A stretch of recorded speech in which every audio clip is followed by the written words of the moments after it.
श्री शिवाय नमस्तुभ्यम दोस्तों, हर हर महादेव, जय महाकाल।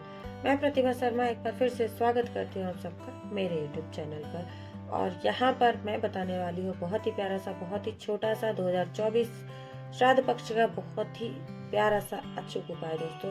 तो अगर आप भी अपने घर में परेशान हैं, आप भी अपने घर में बीमारियों को लेकर के परेशान है, कोई भी व्यक्ति जो है वो आपके घर का बीमार है, छोटी बीमारी हो या बड़ी बीमारी हो, चाहे वह सर्दी जुकाम हो जो उसको बार बार होता रहता है, या पेट की बीमारी हो, या इससे भी बड़ी बड़ी कैंसर, टीबी जैसी कोई बीमारी हो, तो ऐसी किसी भी बीमारी का इलाज जो है वो पूज्य गुरु जी ने अपनी कथाओं के माध्यम से बताया है। गुरु जी कहते हैं अपने शब्दों में कि विष्णु पुराण और शिव पुराण में लिखा है।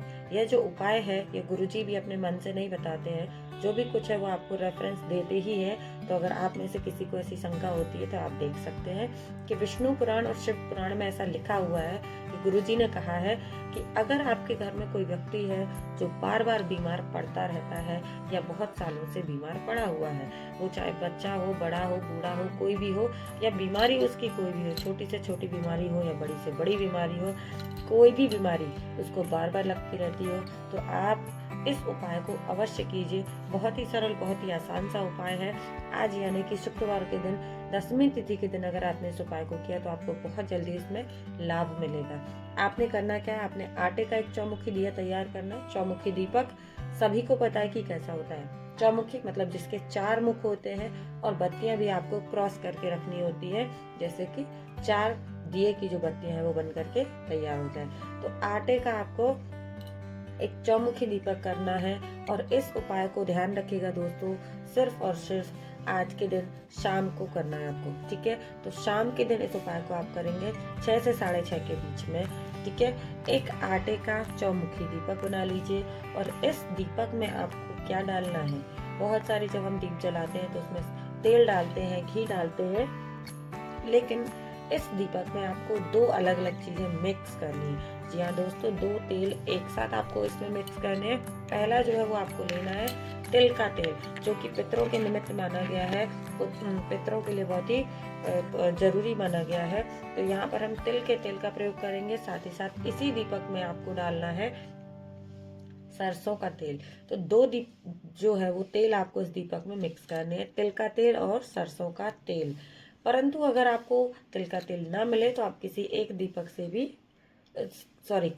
तेल से भी इस दीपक को प्रज्वलित कर सकते हैं। तो आपने चौमुखी आटे का दीपक तैयार कर लिया, उसके अंदर आपने तेल भर लिया। अब क्या करना है, आपको दीपक को जलाना है और वह व्यक्ति जो आपके घर का बीमार है ना, उस व्यक्ति के ऊपर से आपको 21 बार उतारना है। कितनी बार उतारना है? 21 टाइम्स। जी हाँ, ध्यान रखिएगा, 21 बार उस जलते हुए दीपक को आपको उस व्यक्ति के ऊपर से उतारना है जो कि बीमार होता रहता है बार बार, चाहे वह बच्चा हो या बूढ़ा हो या कोई बड़ी बीमारी से वह ग्रसित हो। तो उस व्यक्ति के ऊपर से 21 बार आपको इस जलते हुए दीपक को उतारना है। साथ ही साथ उस व्यक्ति का नाम और गोत्र बोलना है। और जिस तिथि में आप इस उपाय को कर रहे हैं, यानी कि 10वीं तिथि का उपाय कर रहे हैं, तो आपको 10वीं तिथि का स्मरण करना है। और सबसे जरूरी जो है वो एक विशेष नाम का आपको उच्चारण करना है, आपको स्मरण करना है, और वह है नरसिंह भगवान। जी हाँ, नरसिंह भगवान का आपको स्मरण करना है, उनका नाम बोलना है।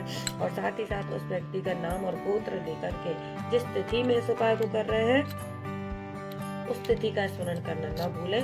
इस उपाय को जरूर कीजिएगा। और जब इस जलते दीपक को आप 21 बार उस व्यक्ति के ऊपर से उतार देते हैं तो इसे ले जाकर के अपने घर की चौखट पर रख देना है, मतलब चौखट से थोड़ा सा आगे रख दीजिएगा। इस दीपक को, जलते हुए दीपक को ले जाकर के चौखट के पास, चौखट से थोड़ा सा आगे रख दीजिए।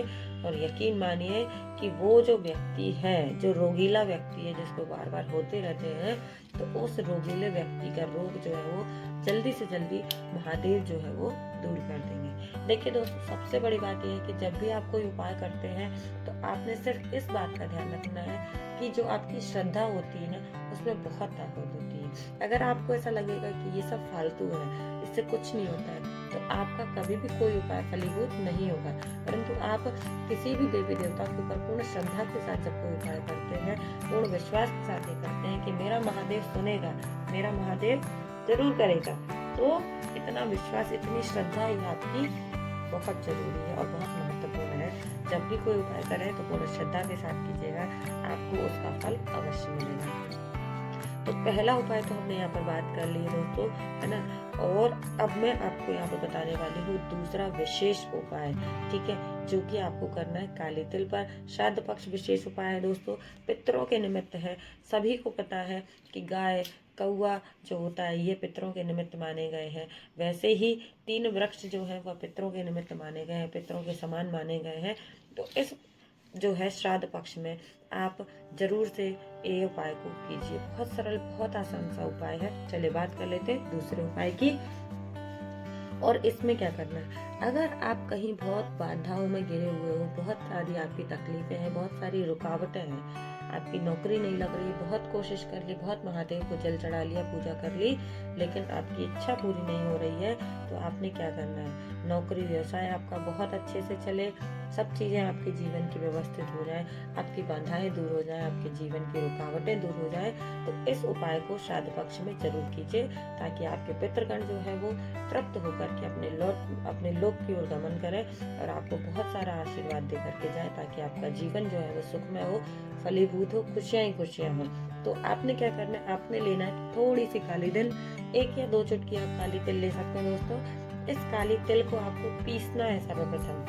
सर्वप्रथम इस काली तिल को हम बारीक पीस लेंगे और पीसने के बाद इसको एक पात्र में जल लेने के बाद उसमें मिला देना। तो एक साफ सुथरे जल ले लीजिए पात्र में और उसमें आपको कुछ जो है तिल जो है वो पीस करके मिला देना है। साफ जल में तिल पीस करके मिला दीजिए और वह स्थान जहाँ पर कि आपके घर में मटका परिंदा रखा हुआ है वहां ले जाकर के इसको रख देना है और पूरे 1 दिन इस पात्र को वहीं रखे रहने देना है दोस्तों। अगले दिन यानी कि सुबह स्नान ध्यान करने के बाद आपने अगले दिन उठ कर के इस जल को, जो वो व्यक्ति है ना जिसके जीवन में बहुत सारी परेशानियां आ रही हैं, नौकरी के योग नहीं लग रहे हैं, बहुत मेहनत कर रहे हैं लेकिन व्यवसाय नहीं चल रहा है, बहुत बाधाएं हैं जीवन में, तो उस व्यक्ति के हाथ से स्पर्श कराना है। और अगर वही व्यक्ति करे तो बहुत अच्छी बात है, अगर वो ना करे तो घर का, परिवार का कोई भी एक सदस्य इस उपाय को कर सकता है। उस व्यक्ति से इस जल को स्पर्श करा दीजिए और अगले दिन उसको ले जा करके जो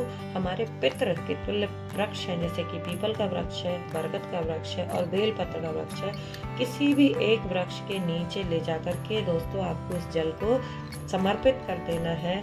महादेव का नाम लेते हुए, स्मरण करते हुए अपने पितरों का, उनसे अपनी इच्छा मनोकामना कहते हुए कि हे पितृगण, हमारे जीवन में जो बाधाएं आई है, हमारे जीवन में जो रुकावटें हैं उनको दूर कीजिए, अपना आशीर्वाद, अपना आशीष हमें प्रदान कीजिए, ताकि हमारे घर में, हमारे जीवन में खुशियों का प्रवेश हो और हमारी जो बाधाएं वो दूर हो, हमारे नौकरी के योग हो। ऐसा पूज्य गुरु जी ने कहा है कि पितृ पक्ष में अगर आप इसे उपाय को कर लेते हैं तो आपके पितृगण अत्यंत प्रसन्न होकर आपको सहर्ष बहुत सारा वरदान और बहुत सारी खुशियां प्रदान करके अपने लोक की ओर गमन करेंगे। अगर आपकी जो व्यवसाय नहीं चल रहा है, आप जो बहुत कोशिश कर रहे हो, आपकी नौकरी नहीं लग रही है, आपकी रुकावटें हैं जीवन में, तरक्की नहीं हो पा रही है आपकी, ये सारी चीज़ें जो है वो दूर होंगी और जल्दी से जल्दी अच्छे योग बनेंगे, आपकी नौकरी के योग बनेंगे। बस पितरों के निमित्त इस उपाय को आप कीजिए और आपको इसका लाभ अत्यंत प्राप्त होगा और बहुत जल्दी आपको इसका जो है वो लाभ मिलेगा।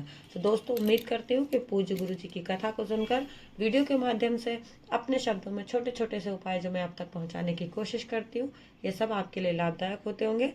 वीडियो थोड़ा सा भी अच्छा लगता है तो लाइक करें, चैनल को सब्सक्राइब सभी को करना है और बेल आइकन को प्रेस करना ना भूलें, ताकि आने वाले हर एक वीडियो का नोटिफिकेशन आपको समय से मिलता रहे। दोस्तों कमेंट में महादेव का एक नाम जरूर टाइप करें और पितृदेव को अपना जरूर पूजें। ये 16 दिन समाप्त होने के बाद अगले साल ही आपको ये मौका मिलेगा, तो जो है वो अभी है, इसका उपयोग कीजिए। मिलेंगे दोस्तों अगले वीडियो में फिर नई जानकारी के साथ।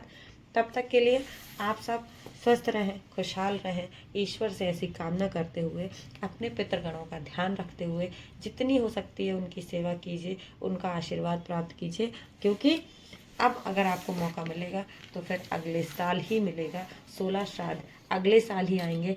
इस साल जो मौका गया तो दोबारा नहीं मिलेगा। तो अगर आपके जीवन में भी कोई समस्या है तो उसका उपाय कीजिए। छोटे छोटे से उपाय महादेव के हैं जिनको करने से आपको बहुत लाभ मिलेगा। मिलेंगे दोस्तों अगले वीडियो में, तब तक के लिए श्री शिवाय नमस्तुभ्यम। हर हर महादेव, जय महादेव।